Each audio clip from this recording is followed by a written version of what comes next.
Okay, welcome once again to my shop here in Trenton, New Jersey. My name is Dave, better known as the Train Man, and been working on my six-wheel Pullman trucks here. Now, we've made quite a number of these over the years, but I never had brakes hooked up to them. It's quite difficult to make brakes, so you could put just 4 shoes on the outside, and my thoughts on that is really not enough to brake with a heavy car and so on.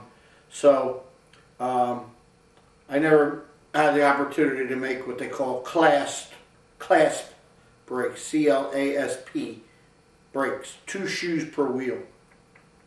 So that'd be 12 shoes here, but that requires a good deal of linkage, low to the track where you could derail, and I never was a real big advocate of that, although it's nice looking scale and so on. It looks a little bit naked in here, but if my new brake system is successful, I will make some dummies to fit in here just like they do for HO.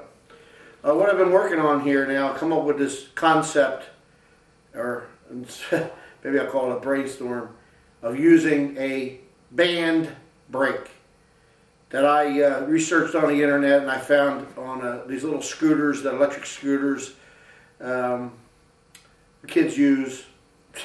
See some adults on them. It's a small band brake. They're not expensive, and I use the hub that I use on there is aluminum disc that I bolt to the back of the wheel. Now it can't be on the axle, so why not put it on the axle? It can't be on the axle because you're gripping the axle, the wheels are still trying to turn, and eventually they'll slide with the moment of force is about 2 inches. They'll slide on the axle and spin and cause them to loosen up. You really got to brake the wheel, not the axle. And I might have that concern here because I have the axle here on one side, and then maybe this wheel's still trying to turn. That might happen. I might have to wind up keying these on here. We'll have to see how it works. But right now I'm using an aluminum hub that I bolted to the machine, the back of the wheel, and bolted it to it. And if it works out in the future, I'll make castings with the hub built right into it and machine it right in one piece. But in order to save the wheels, I just machined the back of them and put the aluminum on there. Now, one problem I had was setting up this linkage, and you can see it here on the other camera, the linkage. I had to reverse because the forces are this way.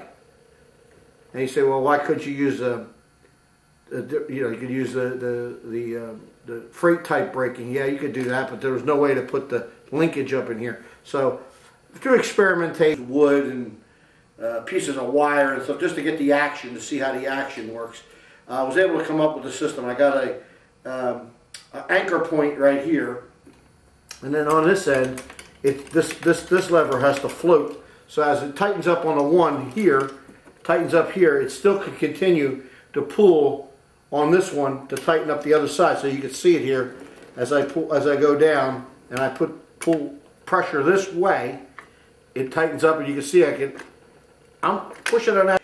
I can't move that. So it's gonna work. Now some guys say, well, a band brake in one direction will loosen up, in one direction will tighten. Yes, that is correct. However, these are floating on the axles. I bought collars and machined them a little bit and welded them to the metal housings here, and then machined that out and pressed a bearing in there, and that rides on the axle. So when the band brake releases, it's clear of the hub. Okay, and then I have just a safety collar so it can't come off. And I made some anti-rotation devices so it's able to move like this motion.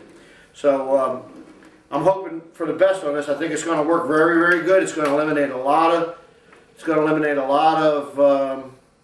linkages, a lot of aggravation, a lot of maintenance, and I'm going to test it out on my first car, the one we built in last fall, that we're going to finish up now and get it out to the club, and I'm going to start the next 2.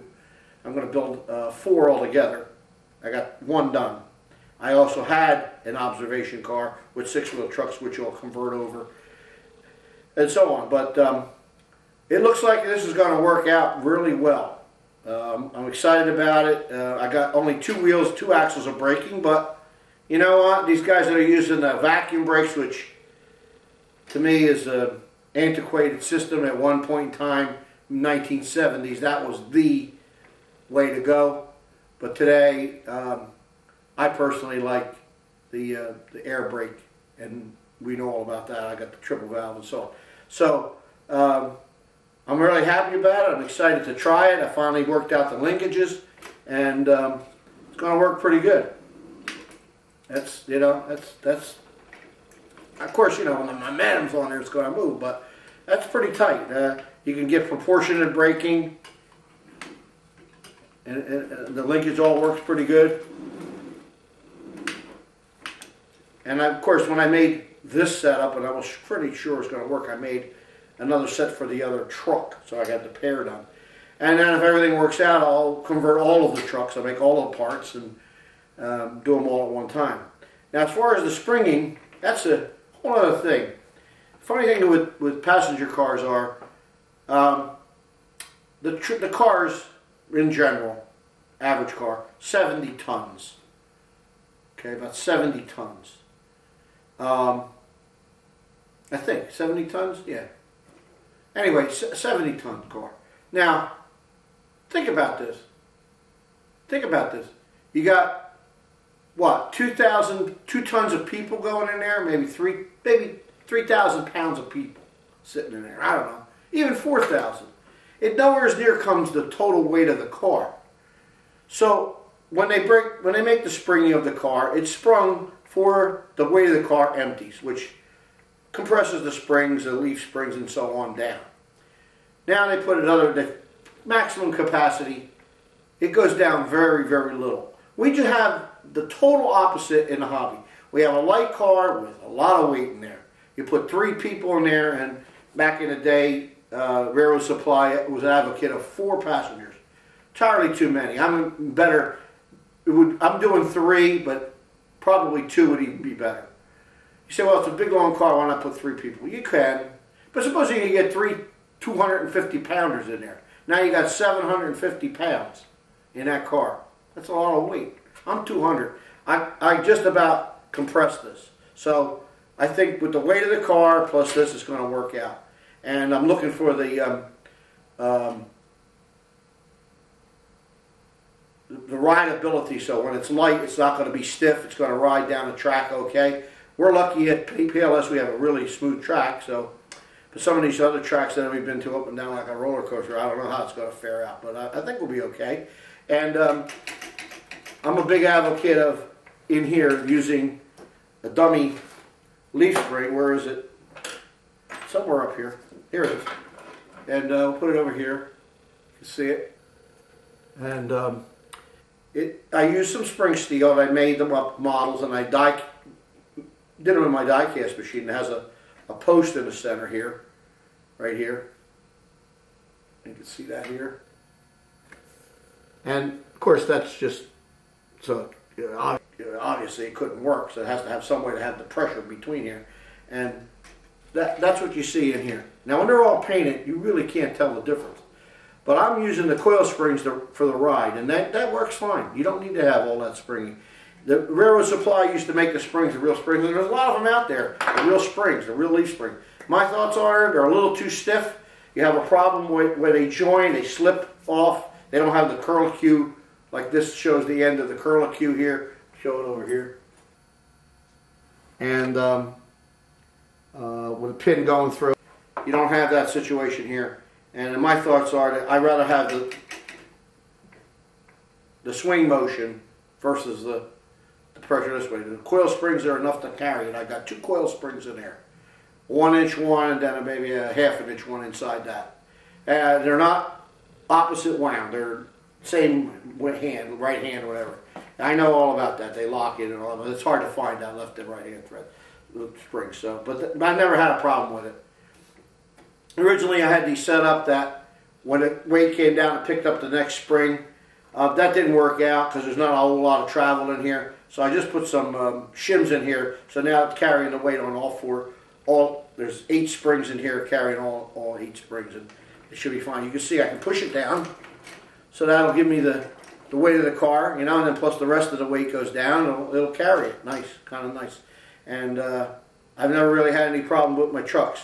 I think I'm going to change this, what do they call this? I guess a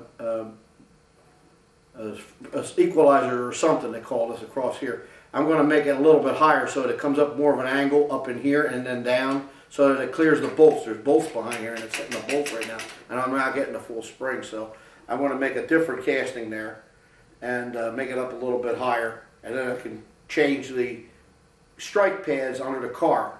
I can lower them down. I'm using blocks of hardwood. Don't need to have rollers. These trucks, if they move like this is they say that's the truck, right? And this is the straight of the car. They move very little. So what do you need to have a roller there for? It's ridiculous. Wood worked fine. The prototypes just had steel plates, one against the other. They didn't have rollers. Maybe some of them did. But most of the time they just had steel plates that were greased and they just slid past each other. Worked fine. This will continue on. This is just a test piece. It'll continue on to the linkage that's under the car with the equalizing levers. I got a 1-inch Bimba cylinder there, and plenty of power. Put the brakes on. I mean, if you go into emergency, this thing is going to lock up. Slide the wheels. So I was happy to get that done. I'll get the other one done now. And sometime over the weekend, I'll start fitting them up to the bottom of the trucks and adjusting the linkage and get everything all set, paint them up, and finalize the car. I got to put the windows in there. We got some plexiglass coming.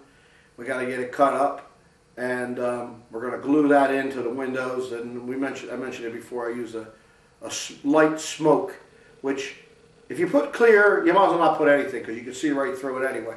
I wanted to give the illusion of having a window, so I use a smoked piece of plexiglass that gives you more of an illusion of a reflection off the glass, like you would normally have. If you look at the cars and the pictures on the railroad, they have a reflection off the glass, so that'll give you the illusion of having a window in there and having an actual interior. That's about it. Anybody out there that's got trucks, they want some of the information on where I got the band brakes. They're $12 a piece.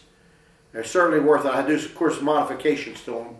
I made the levers a little bit longer, get more leverage, and also I made an anti-rotation. I cut the end of it off and welded a little channel there that rides on there and so on. And I'm very pleased with the way they came out, and I think we'll be fine. And I'm anxious to try it out. So coming up pretty soon, be out on the track again. We'll see you there with the car, and we'll let you know how it worked out. See you later.